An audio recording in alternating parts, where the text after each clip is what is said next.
آپ بجائے جمشید سے گواہ طلب کرنے کے سلیم سے گواہ طلب کر رہے ہو. سلیم تو گواہ لے کر آیا کہ مجھے نہیں مارا, تو یہ کیا ہو جائے گا, یہ سارا یہ وہ سسٹم بن جائے گا سسٹم کے بجائے. تو اس لیے یاد رکھو, آپ کہو گے کہ آپ ہمیں جج کیوں بنا رہے ہو. بھائی جج صرف وہ نہیں ہوتا جو کورٹ میں بیٹھا ہوا ہے, ہمیں بھی صبح و شام خود اپنے بارے میں بھی بہت سارے فیصلے کرنے پڑتے ہیں جج بن کے.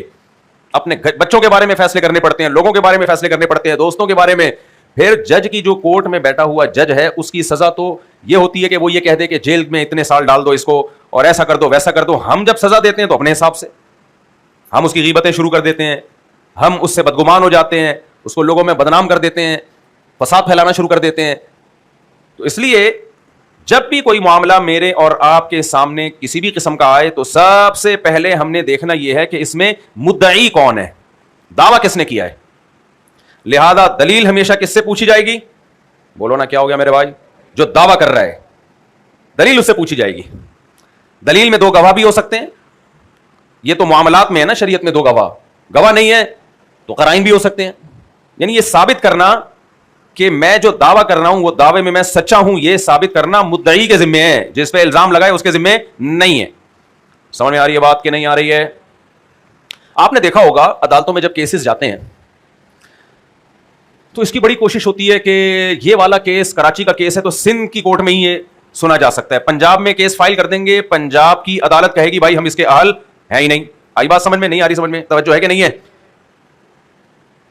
آپ کی بائک انڈا موڑ سے چوری ہوئی, آپ کیس فائل کر رہے ہو چترال میں جا کے, وہاں کا تھانہ FIR کاٹ دے گا ہے بھائی, بولے گا بھائی میں اس کا اہل ہوں ہی نہیں, یہ میرے اختیارات میں ہے ہی نہیں.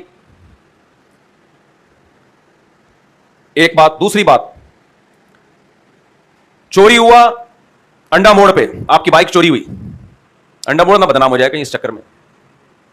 انڈا موڑ پہ آپ کی بائک چوری ہوئی, آپ نے کراچی میں ہی کیس فائل کیا لیکن فیملی کورٹ میں فائل کر دیا جہاں نکاح طلاق اور جھگڑے نمٹائے جاتے ہیں. اب جج کہہ رہے ہیں بھائی یہ یہاں کا بنتا ہی نہیں ہے کیس, آپ کہہ رہے ہو کہ کراچی میں بائک چوری ہوئی ہے تو کراچی کی عدالت میں ہی جاؤں گا. وہ کہے گا بھائی یہ گھریلو جھگڑے نمٹانے والی عدالت ہے, یہ کرمنل کیسز نمٹانے والی, قتل کا کیس یہاں نہیں ہوگا. جج سنے گا آپ کا کیس؟ پاگل ہوگا تو سنے گا, پاگل ہوگا تو بیٹھائے گا آجا بھائی میں فارغ بیٹھا ہوا تھا, میرے پاس کرنے دھرنے کے لیے کوئی کام تھا نہیں, کوئی طلاق کا کیس آیا نہیں تو ہم نے کہا چل تیرا کیس نمٹا دیں. جج اگر ایسا کرے گا تو اس کو گورنمنٹ کی طرف سے سزا ملے گی کہ نہیں ملے گی؟ میرے بھائی میرے اور آپ کے پاس بھی دن رات بہت سارے کیسز ایسے آتے ہیں, کچھ کیسز تو ایسے ہوتے ہیں جن کے سننے کی ہمیں اتھارٹی شریعت کی طرف سے ہے ہی نہیں, لہذا اس میں جج بننا ہی حرام ہے, لیکن ہم اس میں سب سے بڑے جج بنے ہوئے ہوتے ہیں. وہ ہمارا کیس ہے ہی نہیں, ہمیں اتھارٹی نہیں دی ہے.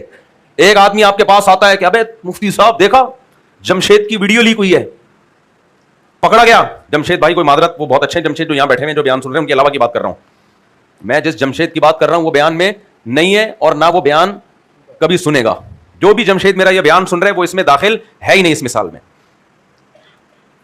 اب آپ مجھے ایک بات بتاؤ, ہمارے پاس جب کوئی مسئلہ لے کے آتا ہے, کوئی بات پوچھتا ہے, ہم سب کی یہی حالت ہے, یار تجھے پتا ہے مفتی صاحب آپ کو پتا ہے وہ پکڑا گیا اس کا تو یہ کیس سامنے آیا.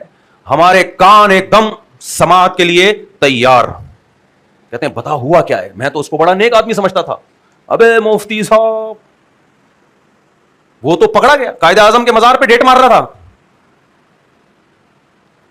بھائی یہ اتھارٹی شریعت نے مجھے دی ہے کہ میں کسی پرسنل لائف کے بارے میں ڈسکس کروں, ہے بھائی میرا کیا لینا دینا بھائی اس سے. تو یہ ایک جج جو گورنمنٹ کا ہوتا ہے وہ, اس کے لیے تو ہم نے اصول اور ضابطے بنائے ہوئے ہیں. میرے اور آپ کے لیے بھی شریعت نے کچھ اصول بنائے ہیں کہ کچھ کیسز ایسے ہیں جن کیسز میں پڑھنے کی تمہیں اجازت نہیں ہے, سماعت ہی نہیں کر سکتے تم, کیس فائل کرنے کی اجازت نہیں ہے کسی اور کو تمہاری کورٹ میں. بہت آتی ہے ایسے ویڈیو, اس کی ویڈیو لیک ہو گئی, فلانے کی ویڈیو لیک ہو گئی, ڈمکانے کی ویڈیو لیک ہو گئی, اور اسے ٹک ٹک کر کے سوشل میڈیا پہ فارورڈ کر رہے ہوتے ہیں. ایک صحابی رسول صلی اللہ علیہ وسلم کو نبی نے دنیا میں جنت کی بشارت دی. 10 صحابہ تو ایسے ہیں نا جن کا ترتیب سے نام لے کے خوشخبریاں سنائی ہیں. ابو بکر فی الجنہ, عمر فی الجنہ, عثمان فی الجنہ, علی فی الجنہ, وطلحہ فی الجنہ, وعبد الرحمن بن عوف فی الجنہ, پوری ترتیب سے نبی نے نام لیے. لیکن ان کے علاوہ بھی کچھ صحابہ ایسے ہیں جن کو نبی نے دنیا میں اشارہ کر کے جنت کی خوشخبری سنائی. تو ایک صحابی کے بارے میں نبی نے فرمایا کہ جنتی ہیں یہ, دوسرے صحابی کہتے ہیں میں تجسس میں پڑ گیا کہ یہ کون سا ایسا عمل کر رہے ہیں جس کی وجہ سے نبی نے ان کو دنیا میں جنت کی خوشخبری سنا دی.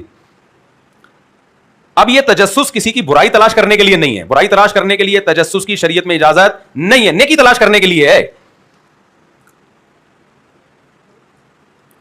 تو صحابی کہتے ہیں میں تجسس میں پڑ گیا کہ دیکھوں یہ کیا کر رہے ہیں بھائی, تاکہ ہم بھی کریں. وہ کہہ رہے ہیں ان کے ساتھ میں نے ٹائم گزارا تو وہ اتنی نمازیں وہ پڑھ رہے ہیں جتنی ہم پڑھ رہے ہیں بھائی, تہجد اتنی پڑھ رہے ہیں جتنی تہجد سارے صحابہ پڑھا کرتے تھے بھائی, اتنی پڑھ رہے ہیں جتنی ہم پڑھ رہے ہیں. صدقہ خیرات اتنا ہی کر رہے ہیں جتنا ہم کر رہے ہیں. تو بھائی ان کو کون سا ایسا کام کر رہے ہو بھائی, کیا آپ کو خوشخبریاں مل رہی ہیں؟ بھائی ریکارڈ نہیں کریں پلیز, ٹھیک ہے نا. کون سا ایسا کام کر رہے ہو جو جس کی وجہ سے آپ کو اشارے کر کر کے بتایا جا رہا ہے کہ جنتی, اور ہم بھی وہی کر رہے ہیں, ہمیں نہیں ایسی خوشخبریاں ملی ہیں.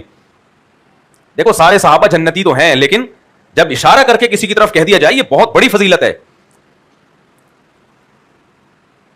تو بھائی صدقہ خیرات بھی اتنا ہی ہو رہا ہے جتنا ہم کر رہے ہیں, رشتہ داری بھی اتنی جوڑی جا رہی ہے جتنی ہم جوڑ رہے ہیں, سارے کام تو ہمارے جیسے ہیں, لیکن خوشخبریاں آپ کو مل رہی ہیں. تو یاد رکھو اگر ہم دنیا میں ایسا معاملہ دیکھیں, ابا ایک کو بہت نواز رہے ہوں, دوسرا بھی اتنی خدمت کر رہا ہے, ابا اسے نہیں کہہ رہے ہوں کہ یہ کامیاب ہوگا, پہلے والے کو کہہ رہے ہیں یہ میرا لاڈلا ہے, یہ اس کی تعریف ہے. تو دوسرا کہے گا نا ابا میں کیا سوتیلا ہوں, کہے گا کہ نہیں کہے گا؟ ابا میں کیا سوتیلا ہوں, کیا میں جہیز میں ملا تھا آپ کو, اس طرح کی تانے دینا شروع کر دے گا. ابا کے ذمے لازم ہے نا پھر یہ بتائیں کہ بیٹا اس کا ایک عمل ایسا ہے جو تمہارے اندر نہیں ہے, یہ لازم ہے یا نہیں؟ اگر ابا نہ بتائیں تو ابا غلط کہلائیں گے کہ نہیں کہلائیں گے؟ یار یہ دونوں بیٹے آپ ہی کے ہیں, تو پھر یہ کیا مسئلہ ہے؟ موضوع سے ہٹ نہ جاؤں, یہ آج کل بڑا مسئلہ چل رہا ہے, ماں باپ اولاد میں برابری نہیں کرتے, آج کل یہ بڑا مسئلہ چل رہا ہے. ایک کی طرف اتنی زیادہ توجہ, دوسرے کے دل میں پھر منفی جذبات پیدا ہونا شروع ہو جاتے ہیں. یہ بھی فساد کی ایک بہت بڑی جڑ ہے سوسائٹی. ماں باپ سمجھتے ہیں ہم پر کوئی ذمہ داریاں لازم نہیں ہیں, ہم ماں اور باپ ہیں, بچے پہ ہی سارے حقوق ہیں, ہمارے پر تو کچھ ہے ہی نہیں. یہ موضوع نہ سے ہٹنا ہے, جو ایک جملہ بول کے بس جلدی سے آگے جا رہا ہوں تاکہ میرا اتنا اچھا ٹاپک چل رہا ہے وہ ٹیڑھا میڑھا نہ ہو جائے. خوب ایک بات اچھی طرح سمجھ لو, باپ کو یہ اجازت نہیں ہے کہ بیٹے کو آتے جاتے ہر وقت تانے دیتا رہے, ٹارچر کرتا رہے ذہنی طور پہ, اپنے ابا ہونے کا ناجائز فائدہ اٹھائے. بعض ابا بد اخلاق ہوتے ہیں, آپ نے اپنے ابا کے بارے میں ایسا نہیں سوچنا بھائی آپ نے خدمت ہی کرنی ہے. بعض ابا یہ بھی ہوتے ہیں, بندہ بولو اچھا یہ تو بالکل لگ رہا ہے میرے ابا کے بارے میں بات ہو رہی ہے, نہیں آپ کے ابا کے بارے میں بات نہیں ہو رہی. آپ کو یہی سمجھنا ہے کہ دنیا میں سب سے اچھا ابا کس کا ابا ہے, ایسا ابا کہاں سے لبا, لبا کہتے ہیں پنجابی میں پایا. جب کوئی آپ سے پوچھے آپ کے ابا, آپ بولے ایسا ابا پتہ نہیں کہاں سے لبا, یار اس سے اچھا ابا مارکیٹ میں ہے نہیں. تو ابا نے ابا کے بارے میں یہی سوچنا ہے آپ نے.